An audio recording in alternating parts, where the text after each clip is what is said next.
¿Sabías que la deuda global nunca será pagada? No es una teoría. El sistema fue construido para ser así. En este video vamos a revelar cuáles son los 4 caminos posibles que los países pueden seguir para aliviar esto y cómo cada uno de ellos afecta directamente a ti y a tu familia. Y lo más importante, vas a entender cómo posicionarte ahora, antes de que afecte tu estado bancario. Vamos a comenzar entonces. Hoy, la deuda en Estados Unidos supera los 33 billones de dólares. Las familias americanas, en total, deben otros 17 billones. Las empresas privadas suman algunos billones más. Y eso ni incluye la deuda global en dólares que circula fuera de Estados Unidos, estimada en más de 65 billones. Ahora, compara este valor con el total de dólares existentes. Poco menos de 21 billones. Es decir, hay mucha más deuda que moneda disponible para pagarla. ¿Cómo es esto posible? La respuesta está en la forma en que se crea el dinero. A diferencia de lo que muchos imaginan, no nace listo, impreso en serie por los bancos centrales. Surge cuando alguien toma un préstamo. Imagina que depositas $1,000 en el banco. Parece simple, ¿verdad?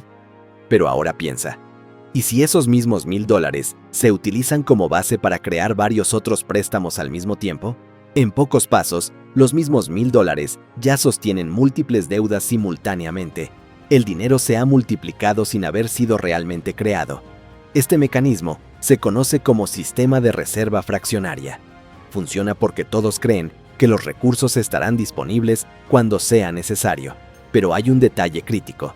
La suma de todas las deudas siempre será mayor que la base monetaria. Esto significa que, incluso si todos quisieran pagar sus deudas al mismo tiempo, simplemente no habría dinero suficiente en el sistema para ello. Y ahora viene la parte más preocupante. Esta lógica no es una falla. Es la base del sistema financiero moderno. Todo el dinero se crea como deuda. Por lo tanto, es aritméticamente imposible que todas las deudas sean saldadas. Pero si el sistema depende de deuda eterna, ¿qué sucede cuando los intereses se disparan de repente? Aquí es donde el castillo comienza a temblar. Y entenderás exactamente por qué en los próximos segundos. Desde los años 1980 hasta 2020, cada ciclo económico fue acompañado por tasas de interés cada vez menores. Esto incentivó a los gobiernos a emitir más deuda, a las empresas a apalancarse y a las familias a financiarlo todo. En un ambiente donde el costo del dinero caía año tras año, el endeudamiento parecía no solo viable, sino ventajoso. Pero este ciclo llegó a su fin. Con la inflación global reavivándose tras décadas de letargo, los bancos centrales invirtieron la trayectoria. En pocos meses, las tasas de interés subieron de casi cero a niveles que no veíamos en décadas. Y aquí está el punto crítico. La economía mundial no fue construida para soportar intereses altos. Los gobiernos empiezan a gastar más en intereses que en infraestructura. Empresas antes saludables ven sus ganancias evaporarse ante el aumento del costo del crédito. Las familias sienten el impacto en el financiamiento de la casa, del coche o incluso en la tarjeta de crédito. El peso de la deuda no ha cambiado, pero el costo para mantenerla se ha disparado. Y cuando esto sucede, los engranajes del sistema empiezan a fallar. No es el tamaño de la deuda lo que quiebra el sistema, es la velocidad con que suben los intereses. Pero entonces, si pagar las deudas se vuelve insostenible, ¿qué harán realmente los gobiernos? La respuesta está en 4 caminos, y ahora te mostraré cada uno de ellos. Una de las respuestas más antiguas a un sistema sobrecargado de deudas es el perdón. La idea es simple. En tiempos de sobrecarga financiera, las deudas son apagadas parcial o totalmente, ya sea por decreto político, colapso institucional o acuerdo informal. ¿Parece radical? Tal vez, pero ya está sucediendo. En 2023, los Estados Unidos simplemente eliminaron más de $100,000 millones en deudas estudiantiles. Y nadie fue consultado. Eso fue solo el comienzo. ¿Cuánto tiempo pasará hasta que esto llegue aquí también? Hoy, vemos versiones más sofisticadas de este mecanismo. Un ejemplo está en la relación entre el Tesoro estadounidense y la Reserva Federal.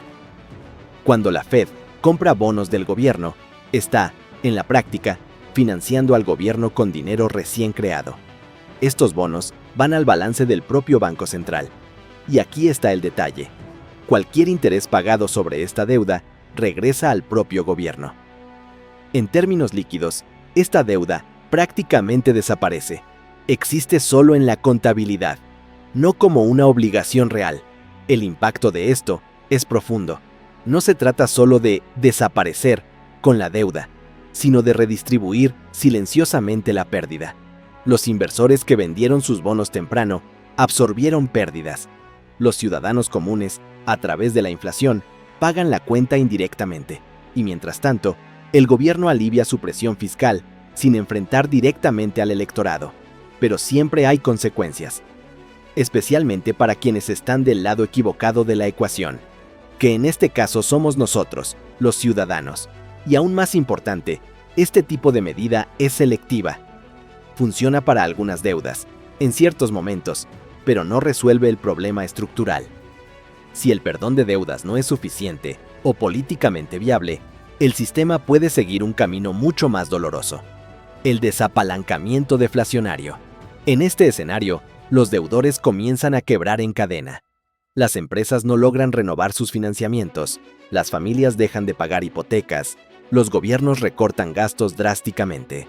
El dinero deja de circular, y cuando eso ocurre, la economía no se desacelera, se congela. Un ejemplo notable fue la Gran Depresión. En los años 1930, miles de bancos quebraron, el crédito se secó, los precios se desplomaron, pero no porque las cosas se volvieran más baratas, sino porque nadie más podía pagar por ellas. Los empleos desaparecieron, los salarios se redujeron, y el pánico se convirtió en política pública. Fue un choque que duró casi una década, dejando cicatrices que moldearon el siglo. Este colapso ocurre porque el dinero en el sistema es escaso y altamente apalancado. Como vimos antes, la mayor parte del dinero existe en forma de crédito. Cuando los préstamos son cancelados, ya sea por incumplimiento o quiebra, el dinero literalmente se evapora. Y cuanto más las personas intentan protegerse, más alimentan la espiral. Pagan deudas, consumen menos, el dinero circula aún menos. Y la caída se acelera. El sistema bancario moderno es particularmente vulnerable a este efecto dominó. Los bancos operan con apalancamiento extremo. Pérdidas pequeñas rápidamente se convierten en insolvencia. Por eso, la frase que debería estar grabada en toda cartera de inversiones es clara: la liquidez se agota antes del colapso. Quien tiene efectivo, sobrevive. Mantener al menos 6 meses de gastos en activos líquidos y seguros, como papeles a corto plazo o depósitos en instituciones sólidas, es una defensa mínima. Pero, ¿y si, en lugar de aceptar la deflación, los gobiernos deciden inundar el sistema con dinero? El resultado es un camino muy diferente y potencialmente más traicionero. Para evitar el colapso en cadena de una deflación, muchos gobiernos optan por otro camino: el desapalancamiento inflacionario. En lugar de permitir quiebras y destrucción de crédito, los bancos centrales intervienen e inyectan liquidez. Crean dinero nuevo para cubrir déficits, rescatar instituciones o financiar déficits. En la superficie, parece una solución eficaz, pero el costo viene en otra moneda: el poder adquisitivo. Fue exactamente lo que ocurrió en el caso del banco Silicon Valley, en 2023. Cuando el banco colapsó, el gobierno estadounidense garantizó todos los depósitos, incluso los que superaban el límite oficial de protección. ¿Cómo? Creando dinero adicional.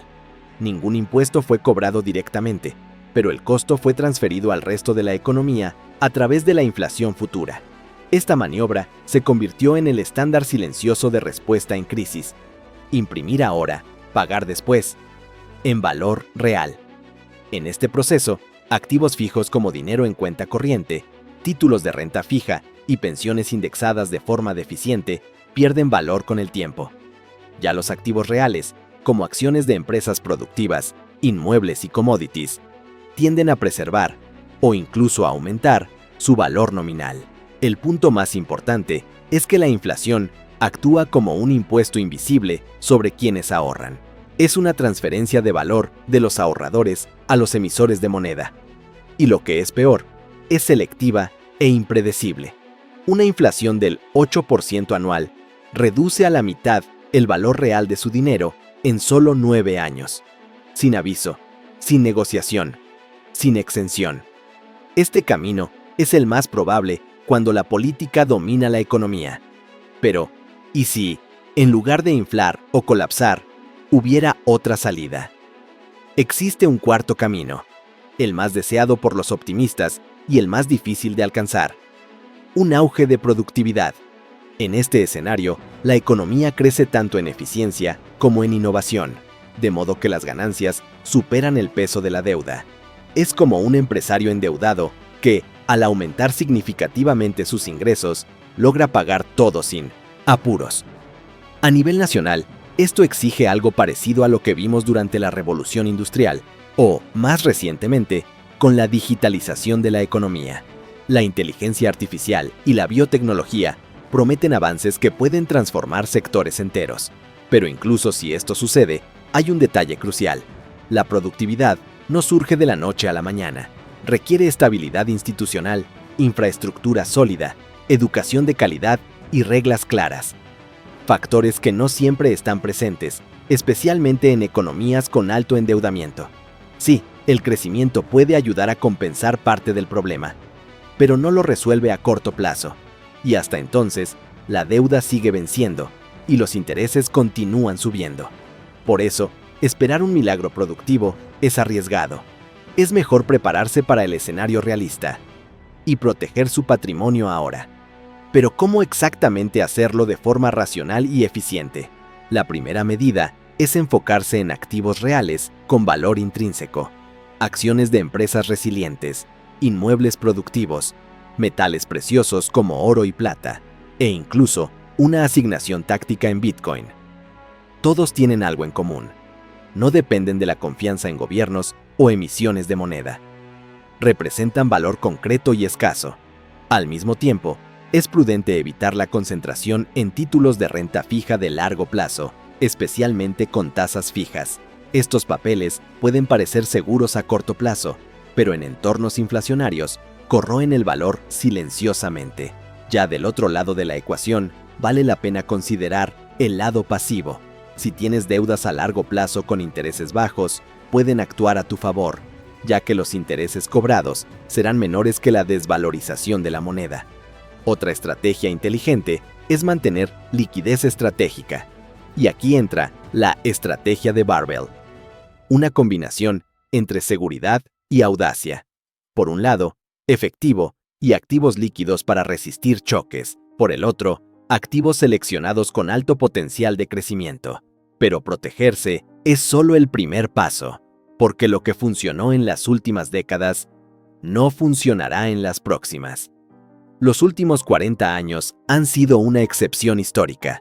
Caídas continuas en las tasas de interés, inflación controlada y crecimiento estable han creado un ambiente en el que casi cualquier estrategia funcionaba.